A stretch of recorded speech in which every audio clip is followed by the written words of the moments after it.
Dr. Laura, not to be confused with the other Dr. Laura. Yeah, I'm the good one, hopefully. Yeah. Yeah. So I was telling you before we started recording that I followed you on Instagram for a while and I was like, oh my gosh, awesome. And then I found out you had this. When did your book come out? It was recent. October, yeah, just like, October of 2023, so not even a year ago. Yeah. Yeah. And its title is When Religion Hurts You, Healing from Religious Trauma and the Impact of High Control Religion. So in there, you share your story. Mhm. And one of the things I appreciate very much about this work and your work in general is that you offer neutrality. Yeah. While we're talking about deconstruction, there is no one right way. There's no, and so I loved that you were able to come in and you also have, psychotherapy background. And so you just come in with a different perspective. I love the mental health perspective. But I want to start with, first of all, what is how would you define a high demand religion? Yeah, so I would maybe this is my next thing that I need to do is come up with a very succinct definition. I don't have one, but I would say any sort of religious system or institution that is controlling the aspects of your life, taking away your own voice, choice and autonomy and replacing it with theirs, their own set of rules about your life, the way that you live, act, dress, interact, relationships, sexuality, how you spend your time, money, energy, resources, things like that. In the very back of the book, I call it the religious power and Yeah, control yeah, wheel. yeah. And Yeah. I give several areas and examples of a high control religion. And so it's more of like a concept that I'm giving versus a definition. And that kind of helps people understand like what the concept of that is. And so maybe I need to come up with a more succinct definition. But that's usually what I say to kind of give that overview of this is what a Yeah. high control religion is. I've got it right here. So I Yeah. love that you put it conceptually rather than just a true definition. I kind of put you on the Yeah. spot there. But Yeah. oh, It's so okay. so the components are isolation, minimizing, denying, blaming, Mhm. emotional abuse, spiritual abuse, threats, accusations, and intimidation, economic control, sexuality and gender defining, and loss of autonomy. Mhm. And some of those are really powerful, like direct, bold, I don't want to say accusations. Mhm. Um, this, this part about threats, accusations, and intimidation. How do you see high control religions doing that? It's kind of covert, right?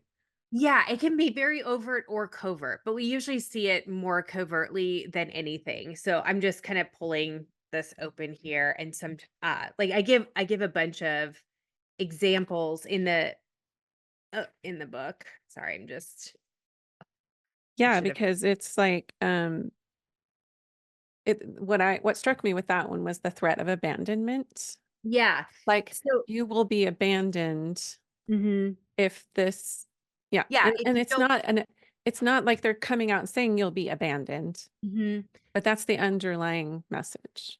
Yeah, so it could be, there's an expectation that in order to be a part of the group, you must follow these rules or you must abide by certain theological doctrines or a belief system. And if you don't do that, there are consequences. And sometimes those consequences have greater or lesser degrees of connection or disconnection that could result all the way to things like excommunication, disfellowship, um, and that unto itself can be scary, but for a lot of people, they know that that consequence also sometimes means you quote unquote lose the protective covering of the church. When that happens, I know for me, I was told that means that the devil can kind of get his hooks in you.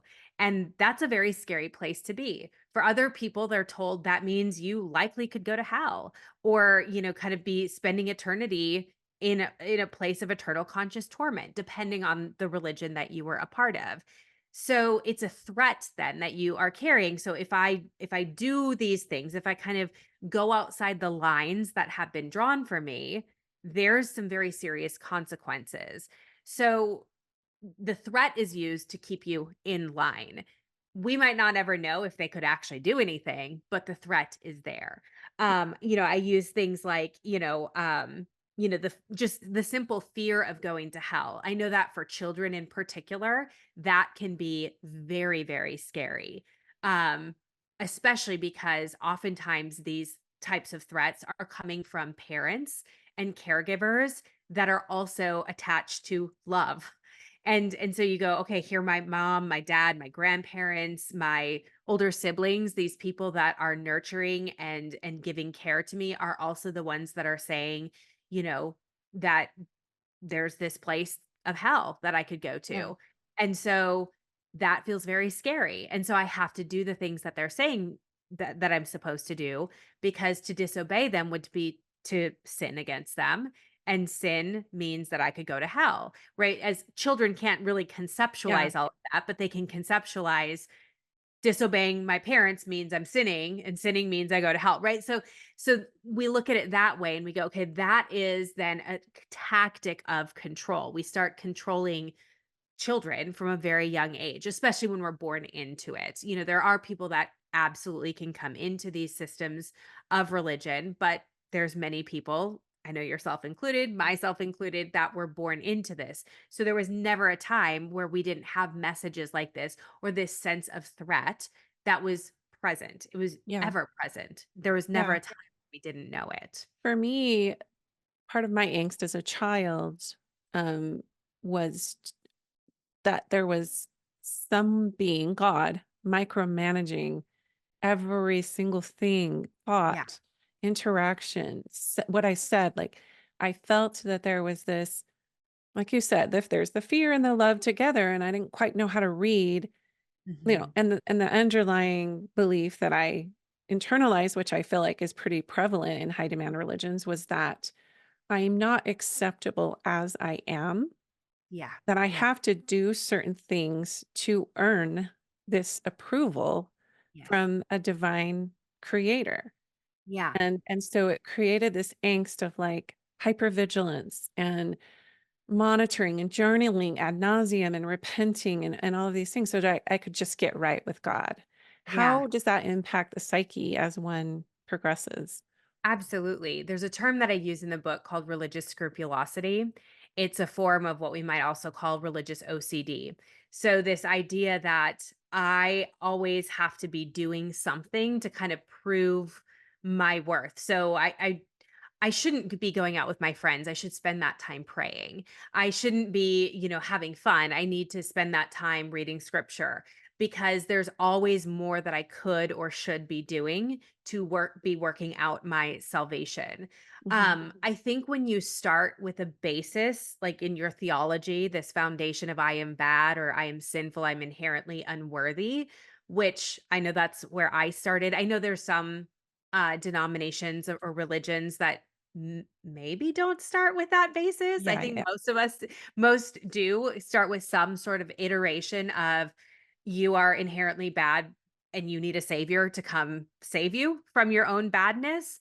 Um, when you start with that as the basis, which means like you don't really even deserve the air that you breathe, you're having to effort constantly Mhm. to do something to make you worthy. And even though there's this savior figure that supposedly covers all of that, they tack on this idea of sanctification. You're supposed to work out your salvation to show that you're serious enough about this salvation. And so it really does mess with you. If you're quote unquote serious about your faith, it means that every aspect of your life should be revolving around your faith.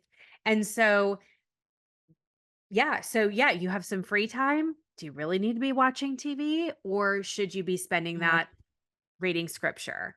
And it Or, and it keeps you from the state of, like, deep relaxation, a quiet yes, mind, and yes, it disassociates you from yeah, whatever's happening at the time in yeah. favor of devotion or obedience.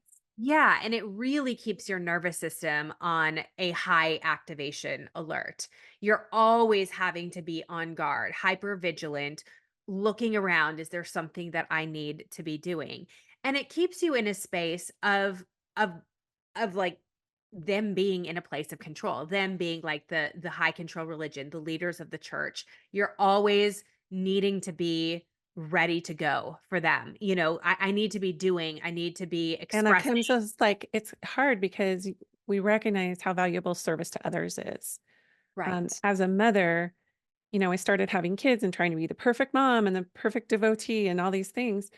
I recognize that, my self-care was not where it should be because I was literally taught to lose myself in the service of others. That was Yeah. always reinforced to me, and Yes. that they would pull, like, biblical quotes about Jesus saying, "Whosoever shall save his life shall lose it," take Yes. and that Yeah. was kind of twisted to be about religious devotion, Mhm. and so yeah, it just there's a busyness to it. Yeah. There's a like you said, that highly activated nervous, "What should I be doing?"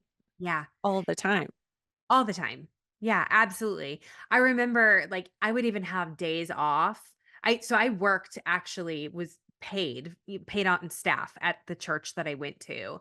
And even my days off were never actually days off. I would spend them with students doing volunteer work, with the same students that I was actually being paid to work with. And, I'd be in the Christian bookstore looking at curriculum and reading books and, Mhm. all these things. And it was just, there was never actually a moment of truly being off. I couldn't. I was so Yeah, terrified that if I took a moment and read a book, like, I couldn't even read books that weren't, like, affiliated with religion, and it was very even hard for me to read a book that wasn't the Bible, because yeah, me too. that wasn't I mean, even though they were religious books, it was like, but the Bible is even better, so why don't I just spend my time doing that, It's just, Yeah, it really, and what that does then, of course, is it creates not only this echo chamber, but it's like an information control piece,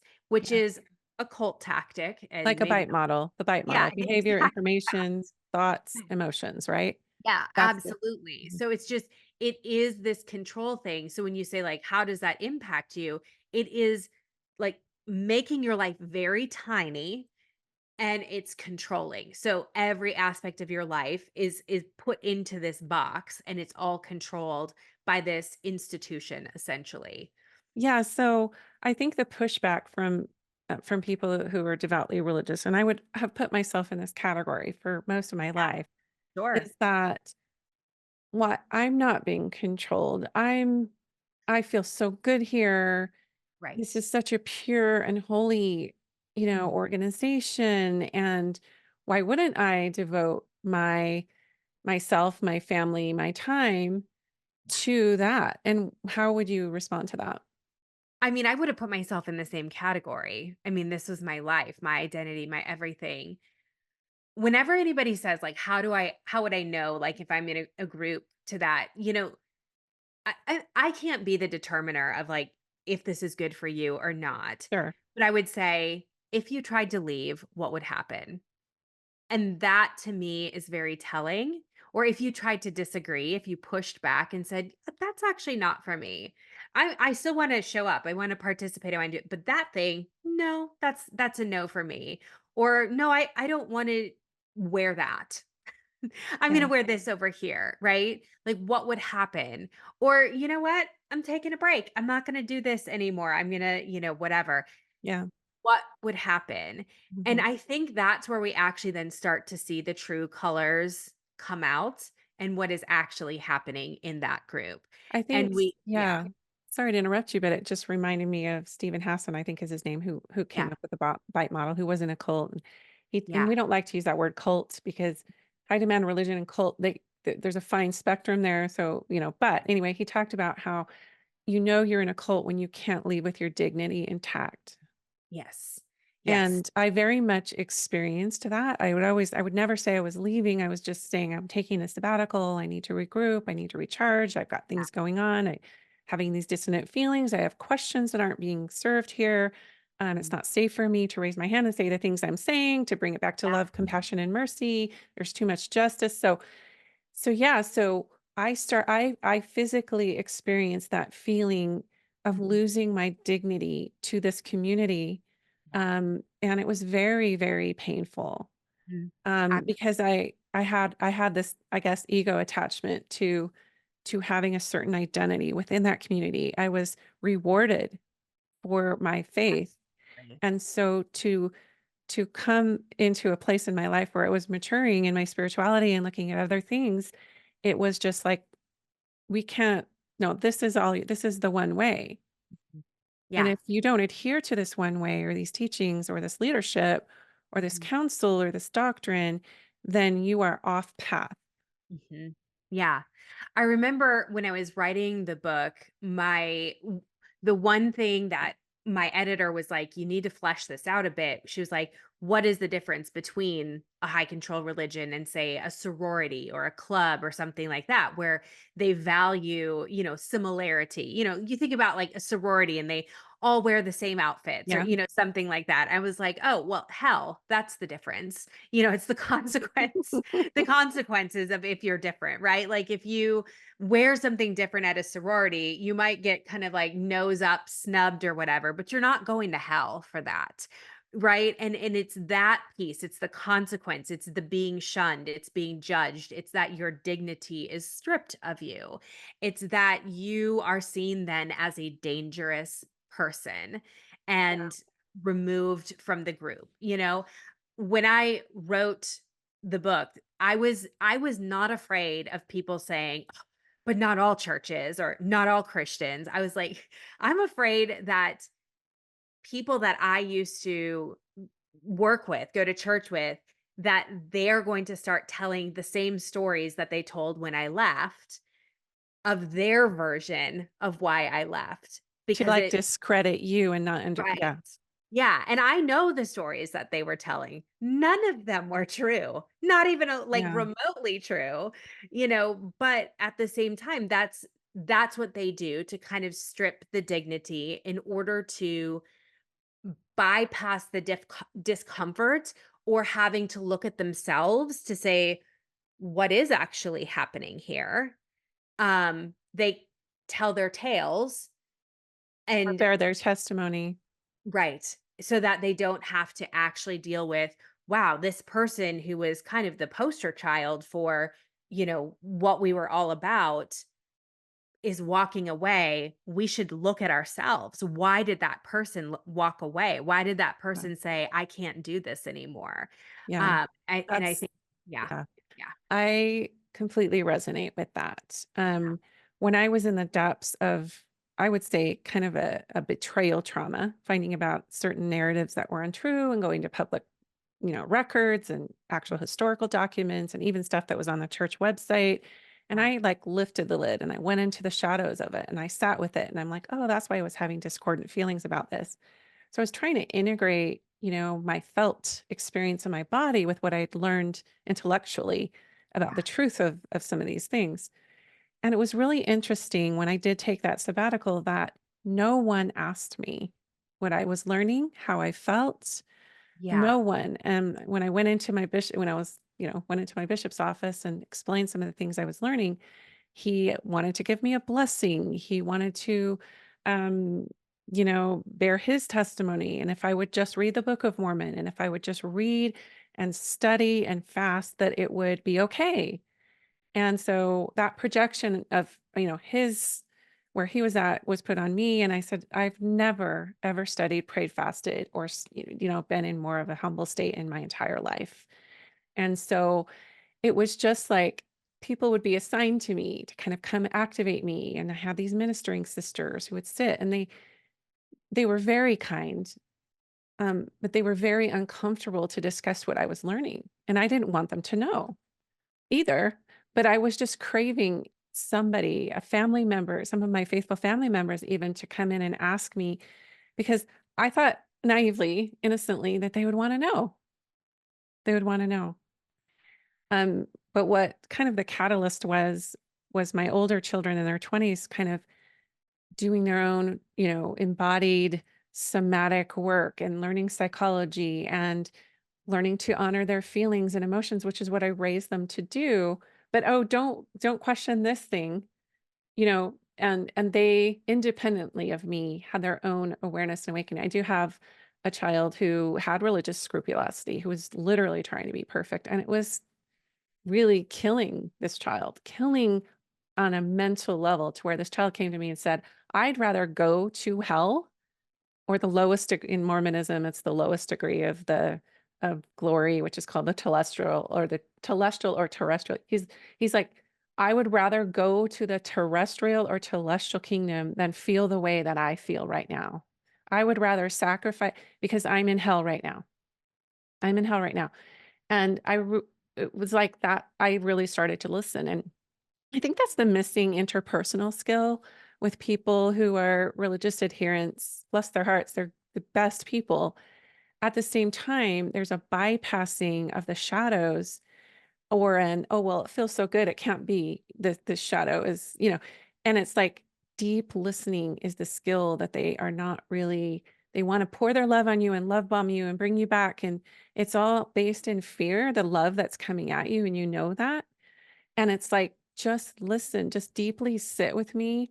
And there's scriptures about mourning with those that mourn and comforting those that stand in need of comfort. But when it comes to this, when it comes to really listening to the soul and mourning and comforting them, they have to stay in their their own internal safety is to reinforce their beliefs to you rather than really listening. I think that's a form of denial, and I mean that in like a coping mechanism way of like, the way I describe denial is that it's a defense mechanism that we use to keep us from seeing things for how they truly are, because if we did, it would feel consciously intolerable. So I think of it as if you were to be in a carriage, in the park that a horse is pulling, they have those blinders on their eyes, so so all they can see is what's in front of them, and that's so that they don't get distracted and spooked, and and so they keep pulling the carriage straight forward. And so many of us in religion, we do that too. We have these blinders, we can only see what's in front of us, what's being taught. That's a little bit like denial. And when we come to them with, "Hey, this is my lived experience," or "This is what I'm learning," or "This is what I'm feeling," that's very hard to take in. It means that those blinders open up just a little bit. And if they were to see that, that would feel like too much. It's too scary. It's too big. It could feel consciously intolerable. I don't know what to do with that information. All that they might have available to them is to say, "No, Yeah. absolutely not. I cannot go there." And so we have to shut that down or deny it and say, "That's not right. That's of the devil. That's of Mm. the world, that, whatever." And I'm just going to keep those blinders on. And I don't think it necessarily comes from a malicious place. I think it No. comes from exactly what you're Yeah. saying. It comes from a fearful place. And I that's why I always say that the people that are coming out of these high control religions are extremely brave and courageous, because to let those blinders, kind of start peeking out little by little, that is a hard process, because you are facing things that are overwhelming sometimes. They can produce immense amounts of anxiety. You're blowing up your world little by little for a very long time, and it can be extremely Very overwhelming. destabilizing. Yes, absolutely. And yet, so, you start to be like, "Oh, okay, this is way bigger, but also maybe way better." We start to see the gifts in doing that. Yeah. But usually we can build empathy and compassion in that too, to go, "Yeah, I remember how scary that is." Like, to Yeah. actually start opening I those up. was that person that would Yeah. go to people who were losing their faith, quote unquote, and Yes. try to n try to not come from fear and sadness for Mhm. that choice they're making. Yeah. Um, I now see it as like you said, it's very courageous. It's like an act of uh it's faith. It is. It actually It is. is It's a faith. real It's the faith. real Yeah. meaning of faith. Yeah. And so to follow your actual heart. One thing that I really appreciate, I'm going to quote you from your book. High demand religions require individuals to divorce themselves from their bodies and move exclusively into their minds. Do you Mhm. want to extrapolate on that a little? Yeah. So I believe that our bodies are invaluable pieces of wisdom. They hold so much information through our sensations and through our emotions. I think religion knows that. And so oftentimes, what our bodies tell us opposes what religion tells us. And so religion then vilifies the messages and the information of our body and says that's bad. Our body is sinful or evil, or the desires of our body are sinful and evil. So you must suppress that or oppress that, shut that down. And you have to kind of cut off, like right at the neck, and live from your head. And we can control that. We just tell you what to believe and kind of rewire your brain essentially. And we can control that piece and live from that space. So everything about your body equals bad, and we just pour messages into your brain. So we divorce from the body, live out of the head, and that is how we can control you. And I really believe that when we talk about the body, I think it's connected to our sexuality. I don't necessarily mean exactly who you're having sex with, though that is a part of our sexuality. I Mhm. mean the essence of who we are. As I think that sexual beings, as yes, natural ssexual beings, yeah. yes, I believe that's the church's biggest competition, Mm. because that's who, Particularly like, for women. Women particular. have been at war with religion for this very reason, the Yeah. natural self, yeah, the It natural can be sexual like being. the seat of our knowing, and where our power, like being empowered and embodied as human beings. And when somebody can control that, then they can control us. And so I think that somewhere along the way, church or religion figured that out and said, if we can vilify that, then we can control the person. And Mm, I think that's why we see so many rules around the body, around sexuality, around sex in general, yeah. is because of that. And so we just shut that all down and we tell you what to believe, and that gives us greater control. I'd say that was one of the most I'm a very somatic, body-based person naturally from the time I was a very little we all are. We I all think are. I'm just Yeah. a very, like, a highly sensitive person, so I run things through my body, and starting at 12 years old, I was sitting in a bishop's office alone, and he was asking me questions about, Yeah. chastity and some of the stuff you brought up I didn't even know about. I didn't even understand masturbation. My husband tells the same story. He's sitting in the bishop's office as a 12-year-old at the bishop's asking him if he masturbates. And he's like, I figured it was bad. So I just said no, but I didn't know what it meant. He had to look it up when he got home. Yeah. And so as these innocent children we're being asked what we're Mhm. doing with our bodies and what our thoughts are. And for me, it was just like you said, I had to kind of shut that down. Mhm. And yet when you reach when you start dating or you start, and I've mentioned this in other podcasts, but after my mission, so I served a full-time mission.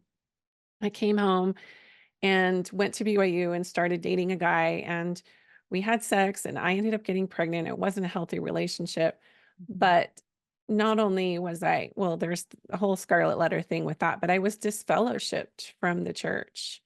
Yeah. And I thought that was I actually that was so traumatic to sit in that council with all these men and to have to detail why I did what I did.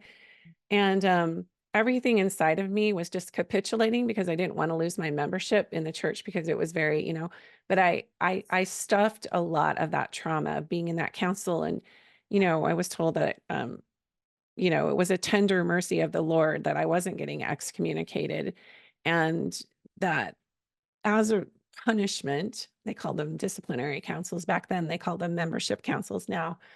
I was told that I could not pray at church, I could not hold a calling, I could not take the sacrament, all of these things that I was just cut off from.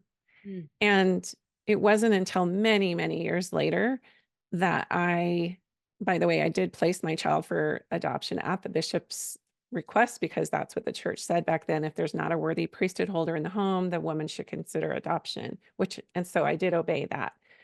So all Mm. of this capitulation and everything, I just stuffed down in order to remain faithful because I needed to get back into good graces with Of not course. only God, but the church.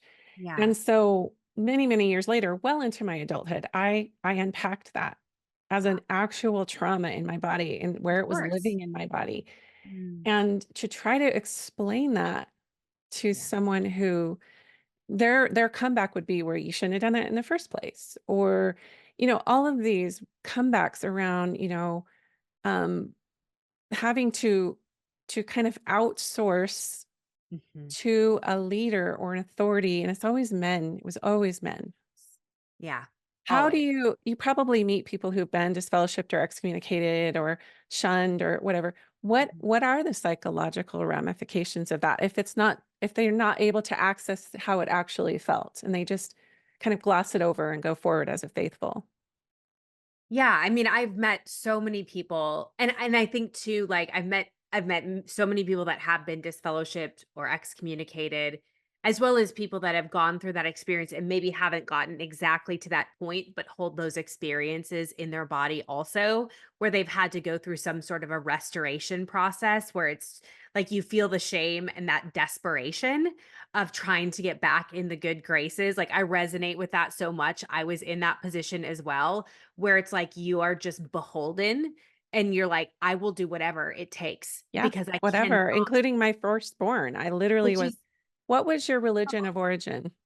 so I grew up in what's called the evangelical free church, which is like the opposite of free. Like it's not, it's actually it's they call it the evangelical free church. It actually was the Dutch Reformed church. So it's Mm. very like Calvinistic roots. So yeah, not not free. So you went through a So disfellowshipment process? they don't do a formal disfellowship, they go through a disciplinary process, and I was, like, right at the brink of, like, being, like, they don't call it excommunicated, but, like, right almost Yeah. there, and then because I was working at the church, and then I quit my job, and so that was, like, good enough, and then I had to go back through, like, this restoration process Mm, because I did the thing that they wanted me to do, which was break up with this person, despite the fact that we were doing nothing wrong. I was we were in purity culture, which we didn't call it back then, yeah. but, like, We didn't they have did the word for that back in the day, right. right? Like, they didn't approve of this person, but, like, the most we had done is he had kissed me on the hand or the forehead or something, like, Wow. we were, like, so pure, but they were like, "You are just too much for him. You're too," if he lets you, you will bulldoze him, you won't respect him, and so they had all these rules, and really what it Whoa. was is that they weren't controlling me. I was making my own decision, and they didn't like that. And Mhm. so when I finally did break up with him because I wanted to, not because they were telling me to, then they were like, "Okay, you can go back through this process of restoration." But it nearly killed me because Mm.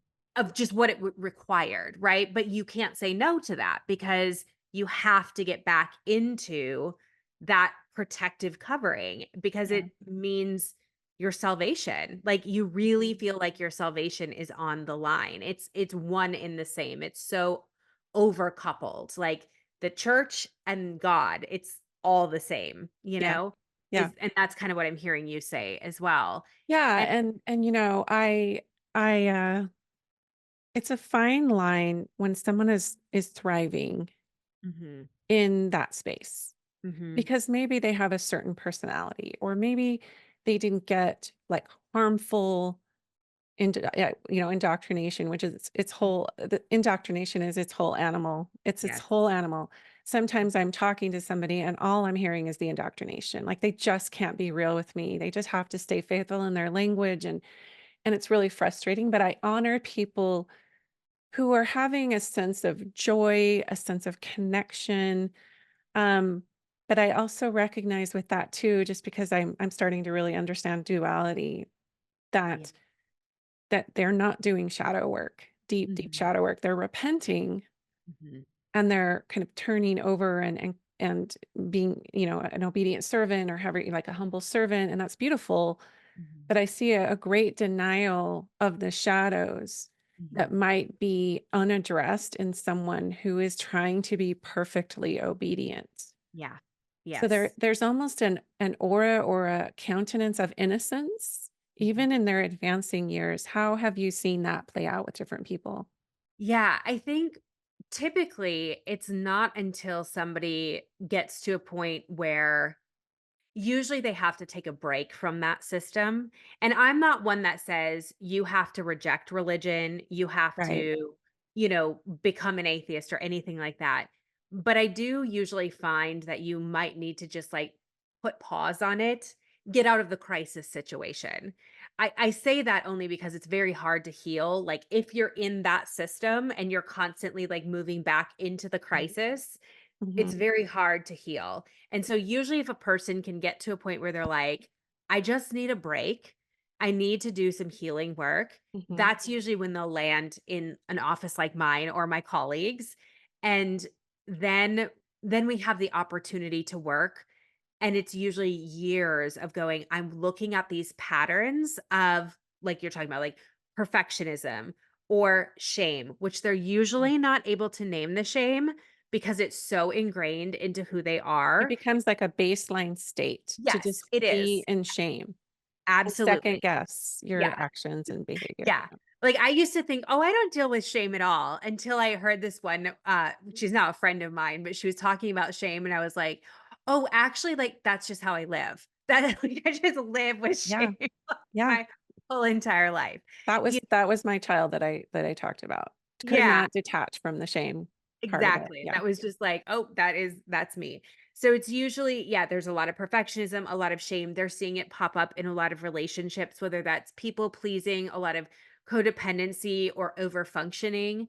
Um, a mm, lot of maybe like relationships that are characteristic of abuse, where they're ending up in relationships with abusive partners, or maybe abusive friendships, working relationships, things like that, where they're on the receiving end of that because that's just what is their quote unquote normal. They're used to being on the receiving end of that, and they're going, "Why does this continue to happen to me?" And so it's usually some sort of like a prompting event that gets them into this, and they're like, "Okay, I'm noticing this. I'm also seeing this pop up." Because of or inside of like the religion that I'm a part of or the church that I used to go to or something like that. yeah. Um So maybe and they have a mental health crisis or a health crisis, or yeah. one Yeah. thing I've seen is like, specifically in Mormonism, Yeah. where, a mother or father will have a gay child, Yes. and they're like, "Wait, what?" Yeah. You know, Yes, that's kind of, huge. and then they're like, I love my child, Yeah. but the Mhm, thought of not being with that child in mhm. the afterlife, and then they just hit this pain, and then they're Yes. like, "Wait, that is a really loving soul. That Yeah. is a child of God. I Mhm. can't conceive that there would be a doctrine on the table where we would not be together." Yeah. And so I've seen people in that wrestle. Yeah. They Yeah. would rather shun the child Mhm. and put the child as a sinner Mhm. than maybe look at the doctrine that's Yeah. perpetuating that that child is not a holy person or whatever. Yes. And that is so sad to me. There's a lot of suicides that are a result of this, extreme mental health issues for Yeah. people who are marginalized, who might Mhm. be the black sheep archetype, who Mhm. don't really fit the mold. They're more of a free spirit, let's just say. Yeah. I guess I've kind of always been like, even when I was, really immersed in Mormonism as my practice and path, that Mhm. I was still drawing from different teachings, and I was like, really kind of making this eclectic thing. But when it came down to my behavior Mhm. and what I needed to adhere to, there was no Yeah. question in my mind that I needed to adhere to Mormon doctrine. Yeah. Absolutely. So, I can see how it makes people healthy, and I can also see how it makes people very unhealthy, and that's the paradox, Mhm. you know? Yeah. Well, and it's also, a kind of healthy, but at what cost type of thing. Because when we go back to that idea of sanctification, there's never an ending point. You are always having to do more. So healthy, so long as you stay in that system and never, ever, ever stop. And I would Mm. say, if that's your definition of health, okay. Like Yeah. if that works Yeah, for you, define health, right? What is right? healthy? How would you define Yeah. actual true health? Oh man. Put I me on the know, spot. right? I mean, that honestly, and I'm not saying this as a cop out, like that is going to be very subjective for every single person. Um, but I would say like healthy is going to be for each person, like, are you feeling fulfilled in life? Are you feeling that life is enjoyable and satisfying and that you are living from a place of authenticity and value and what is important to you? Um, And and what if you have a child that strays? Would you yeah, become unhealthy because that child took a different path? yeah, To me, that's a marker of, yeah, if you're going into a fear response mm, through yeah, other people's choices and behavior or your own, that's yeah, not healthy. yeah. And I would also say that health should be independent. I mean, this is maybe a personal preference, but I would say that health should be independent of the external factors. Like health has more to do with the internal pieces than the external pieces. Mhm, So that could come from inside of me. So do I need these other things around me in order to be healthy, mhm, or can that come from within me? And the external is like the icing on the cake. That's great, right? But at the end of the day, I can also find that within myself. It's very similar to internal safety. Like, of course, I appreciate like the space that I am in this moment. I feel very safe. But even if I wasn't in my home right now, I could find that safety within yeah, myself and I would yeah, still be okay. And I would say there's something about health in that way too. So for that for the maybe highly religious or person or in a high control religion, I would say if you didn't have your holy scriptures and these specific practices, could you still feel okay and fulfilled? And if the answer to that is no, all I would say is, could you be curious about that? I'm not going to shame you for that or tell you you have to change or change like anything about you or your definitions or anything. Could you just be curious? mhm. That's all I would Yeah, say. curiosity was my downfall. It's everybody's, but Yeah, yeah, yeah, like, you talk about, well, I didn't really understand spiritual bypassing, Mhm. um, for until I was in my 40s, and it Sure. was actually before I stepped away from the church. I wrestled with that concept because it was presented to me by someone in India who was one of my teachers, and he's like, "You really need to." He never told me that I was, um, dogmatic. Mm. That I had been adhering to programs rather than listening to my heart. But one thing he shared with me was really similar to what you did, and I'll just read this part. Um, Cutting off emotions in high demand religion is seen as holy and godly. Cutting off emotions. Mhm. And so that kind of goes along with what we're talking about, having to divorce yourself from your body and disassociate and then go into your mind and remember the teachings. And so by saying you're kind of taking the spiritual practices that you were taught connect you to creator and life and love, and that you're like, there's got to be another way because I'm not feeling that. I'm Mhm. constantly putting myself down. I'm constantly second guessing myself and wondering if this is okay or approved. Mhm. And I guess I just got a little feisty that I was feeling controlled. I was feeling like this isn't liberation to me. Mhm. Maybe it is for some people, but I once heard a teacher talk about how the definition of enlightenment is someone who's truly liberated. Mm. And that person scares people to be true. Absolutely. Why do you think that is? Why is that so scary? To be liberated? Yeah, why does that freak people out? Yeah, that's somebody who's not controllable, who says, like, essentially, like, "That's cool for you, but not for me." Like, I don't need you to tell me who I am or what to do or anything. And, like, on the one hand, that's so enticing, and on the other hand, that's absolutely terrifying because that is an unpredictable person to somebody who wants to control others. To someone who's has to live with predictability. Um, I wanna talk about the trauma part because when I first heard the term religious trauma, like I said, I thought it was kind of an oxymoron. How can you be religious and be in trauma. That was oxymoronic to me, like religion and trauma, how do those 2 meet? And it's complex, right? Mhm. So when you get that pushback from people who are like, "Psh, that's BS. How can you have religious trauma? Come on."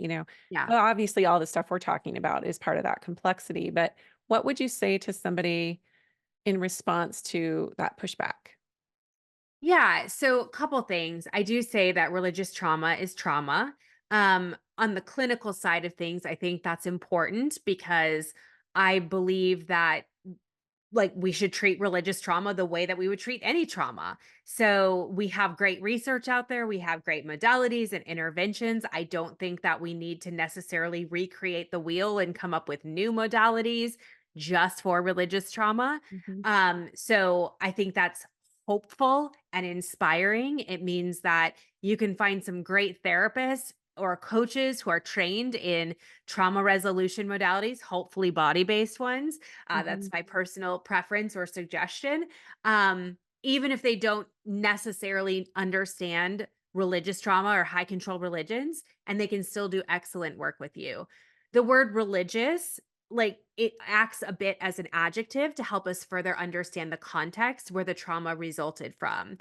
I think in an ideal world, if you have religious trauma, you would find a therapist or a coach or somebody who understands exactly what that is.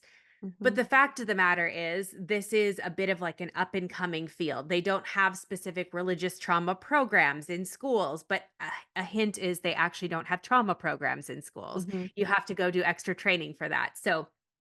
Um, but the word religious, yeah, that just helps us better understand the context. And so I think as a clinician, um, that tells us where some additional recovery work is going to need to take place.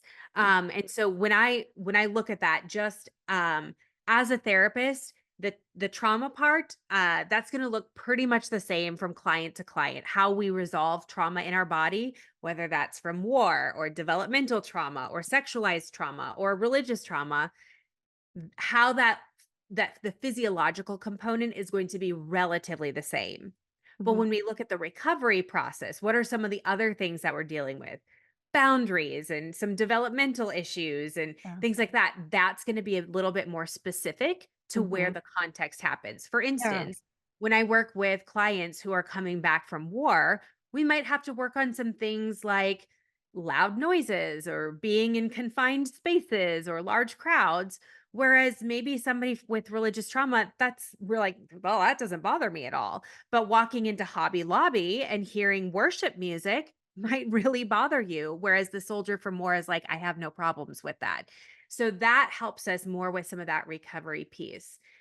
For the people who are skeptics and doubters and going, oh, religious trauma, whatever, I would say that would be an invitation also towards curiosity. Mhm, Um, Asking people, tell me more about that. What is that for you? I think colloquially speaking, in this country, especially, religion has gotten a lot of passes in terms of being looked on very favorably from a cultural standpoint. mhm, Even politically speaking, religion has a lot of passes. We're starting to see now a lot of things coming out in the news, on social media, in documentaries of things that have been happening in churches that have gone unaddressed for decades, mhm. which is a good thing. And so we know that there's a need for this support. The problem is it's even more than what we're seeing.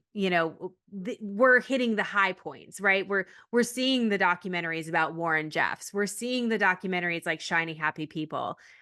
And then But and then I have to say, even with the Warren Jeffs thing, because he's an offshoot of Mormonism.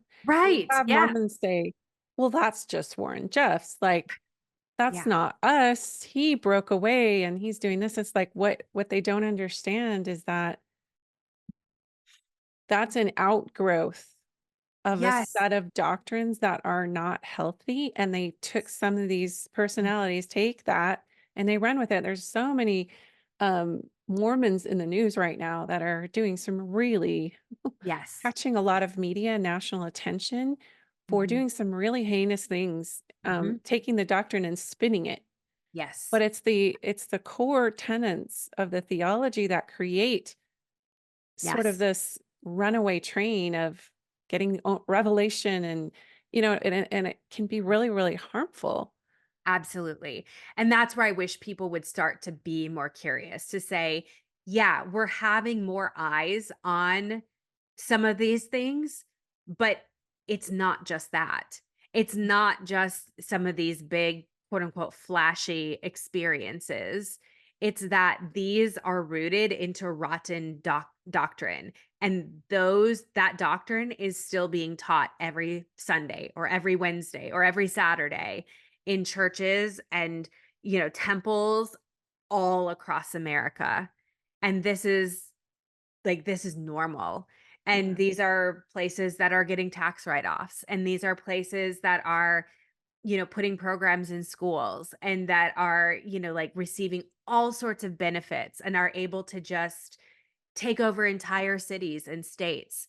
I know you're Because in. there's people in legislation that are adhering to these Yes. philosophies and They're doctrines, and so they're putting it into the legislation. Yeah, they're literally taking over our country, and so that should be terrifying. That's a whole other conversation, Yeah. but, you know, but I think that when we can offer a curious posture because when we start to be like, "Oh, here's where it is all popping up," I think it naturally leads us to questions of, "So how does that impact people?" And then we can ask questions of like, "Oh, so then yeah, then maybe this religious trauma thing is a thing." The other thing I like to tell people is, yes, religious trauma absolutely exists. I in particular do not believe that everybody has trauma from religion. I Another term that some of my colleagues and I developed is called adverse religious experiences. And we created that term in lieu of spiritual abuse, only because many people seem to be resistant to Mhm. using the term spiritual abuse. Abuse is a very heavy word for good reason, in terms of just the description of that. And people were going, "Oh no, I wasn't abused by a clergy member." Like that big thing didn't happen to me, which is fair. That's fine, but people started to really resonate with this term adverse religious experience. So maybe it was a purity culture type thing, or some sort of altar call, or something Mhm. that happened, or some things, maybe many things that happened, where they go, I don't know that I necessarily have trauma, but I do know that I experienced these adverse religious experiences and they have deeply impacted me. Maybe I do have significant amounts of anxiety, or I really do struggle with these triggers, or I do see the impact in my relationships or things like that. And so, even if it's not resulting in trauma specifically, people are seeing the impact of high control religion in a myriad of ways. I Yeah. think it's to the point where we can't ignore it. Yeah, it is really coming up in the consciousness now of examining traditions.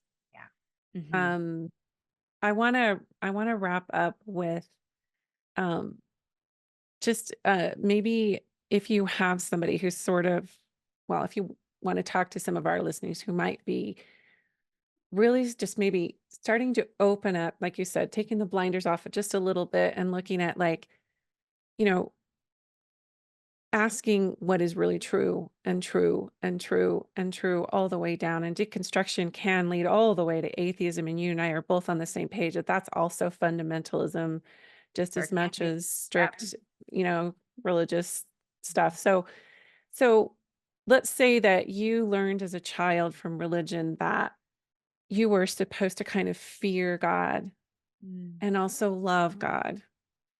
And that you're also supposed to love yourself, but kind of detest yourself at the same time. And so some of that mixed messaging can split the psyche. That's Yeah. definitely what happened to me. What would you say to somebody who may be kind of to wake up to what does it mean to have unconditional regard for yourself, for life, for others, for God? And how does that butt up against some of my programming? And they're just starting to kind of take those blinders off and look at it in an honest way. What would you say to them as kind of a supportive way to continue that deconstruction, because I wasn't supported in my deconstruction at the beginning. I just went into isolation. Sure, sure. Yeah. But it was really meaningful to get that support. But I Yeah. would have gotten it sooner than later, is what I'm saying. So, how would you bring people into that without it being so overwhelming or taxing on their nervous system even more? Yeah. Yeah. There's a few kind of words or concepts that come to mind. One we've kind of talked about already is like the permission to be curious. Um, and curiosity by nature should not have shame attached to it, but I think it's worth noting, like, Mhm, curiosity without shame, because I think so often when we're in this space, it's really natural to be like, "Oh my gosh, why didn't I see that?" Or, "I can't believe that I believed that or did that," or whatever. And if we can remove that piece of it and just like, "Oh, wow, I noticed this. Whoa, I'm seeing this for the first time," or just giving yourself space to ask, "Well, what if I thought about this differently? Or what if I looked at this?"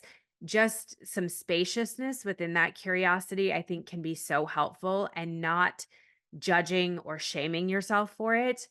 mhm. Reminding yourself that for so many of us, especially when we grew up in it, we would not have had access to anything else. So this is all brand new information. So beating yourself up for it, not helpful. Creating Just more shame, yeah, is not yeah, the good way yeah, to go about it. absolutely. Well, Mm, I love I that think curiosity piece. I think it's integral to coming back into a space of just opening yourself the expansive way rather than the constricted way. Um, yeah, that's a big piece of this. oh, there we Sorry, go. because of a Yeah, light pause. I was just talking about the expansiveness around that, yeah. that you're coming into like, oh, wow, I have bypassed Mhm, in order to stay faithful, which is mhm. in and of itself a complete, Yeah, split. yeah, Um, yeah. so getting the right support comes in here too. So you're curious and then you're asking and you're going deep and you're being honest with yourself. I think that is so helpful. One of the first things I did, because I didn't have support at first either, was learning self-compassion. It's so which is the exact opposite of everything we're taught inside religion. I Yeah, I had a mentor friend of mine who recommended the book called Self-Compassion by Kristen Neff. And I was actually looking at it for a client, but I had a rule for myself that I was like, if I'm going to recommend anything to clients, I have to read it first. And I was so glad I did, because it really changed my life. And it I realized within the first chapter, this is so different than anything I've ever been taught inside of religion. I think I need to go through this myself. And it helped me start paying attention to the things that I was saying to myself. And it really was just highlighting all the critical messages that religion was teaching me. And for me, that was just incredibly helpful to start replacing some of the judgment, some of the self Mhm. criticism, and truly the self hatred that was just like the tape in my mind Yeah. constantly running. And I will forever say, like, even before I started doing body-based trauma work, like, that was my first step into trauma work, was really learning how to be compassionate towards Mm, myself. really powerful. Yeah, and to this day, I'm a forever changed person because of the self-compassion work that I did. Kristen Neff is a powerhouse, and Yeah. she has some really powerful stuff on depression. And Yes. yeah, like the chronic self inadequacy that you feel when you have that programming and the shame. And like I said, I wore that scarlet letter for decades. Yes. Um, I was Yeah. also told that I would never have a high church calling just because of what happened in my 20s and just Yeah. being a normal college girl, I guess. And I would say normal college girl. I was a purity culture college Right? girl Yeah. who like had a problem, just a brief problem there. But Yeah. okay, so self-compassion, Yeah. curiosity. Is there And anything else? patience. Mm, Like, I think people don't understand, this is an all-encompassing identity shaking process. There is no part of high control religion that your life that doesn't touch your life. And so to be patient with yourself, to be patient with this process, it is going to take time. It's gonna take time to change things and to be patient with yourself. It simply cannot happen by next week or the week after. It's going to take time, and within that, to remember it's not always going to be this way. I Mhm. I can remember periods of time where I'm like, "Oh my goodness, this is all I can think about. It's all I can, all I'm talking about. It's all that I can what is it? Eat, sleep, breathe, read." Like, it was everything. And I'm decades past that point now, and I have a big full life where this is, like, obviously this is what I do for my job, but I have an off switch and then I have this big beautiful life outside of that. Mhm. And I'm so like I love everything I do inside my job and I love everything I do outside of my job. So it's not going to be like this forever, but be patient because for a while it does feel very all encompassing. Um so yeah, so to be patient with yourself and to be patient with this process, and then I know you had said it earlier, to if there's ways to get support around you, maybe that is finding online communities or following Instagram accounts, reading books, listening to 'Cause you podcasts. literally think you're going crazy, Absolutely, and you absolutely. kind of are. Yeah, of And then course. the people at church are like, "Your countenance is so Yeah. fallen." Like, Yeah. well, Yeah, my whole worldview just broke apart. completely. I'm a little Yeah. crazy. Yeah, and I remember when I started going through this process, it was back in, like, the early 2000s, so social media was not a thing. We didn't have podcasts, anything like that. I not in an egotistical way, I really thought I was the only one going through this because that's what we were taught. Yeah. If you're questioning your faith, that's on you. And so I Mhm. was very private about it. I didn't have anybody to talk to.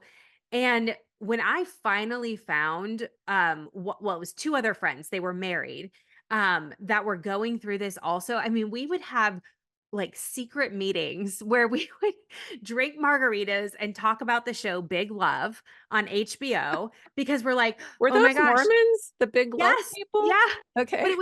but we could draw the connections. We're Yeah. like, "Oh my gosh, like, this is what we were taught too," and, like, we had this common language that we could talk about, and we were like, "Do you think other people are going through this also?" It was such a relief, and then social media started to come around and things like that, and there was just this new heart that was healed when other people started talking about it, when I could start working with a therapist about it, when I could, talk in large groups about it, things like that. Mhm. And so there really is something beautiful about being able to find support. And maybe going to therapy or coaching or whatever, maybe that's not for everybody for a variety of reasons, but there are free online communities. You can scroll Instagram or TikTok or Mhm. whatever and at least know that you're not alone. Mhm. And that piece is really huge because high control religions will do everything they can to tell you this is a you problem.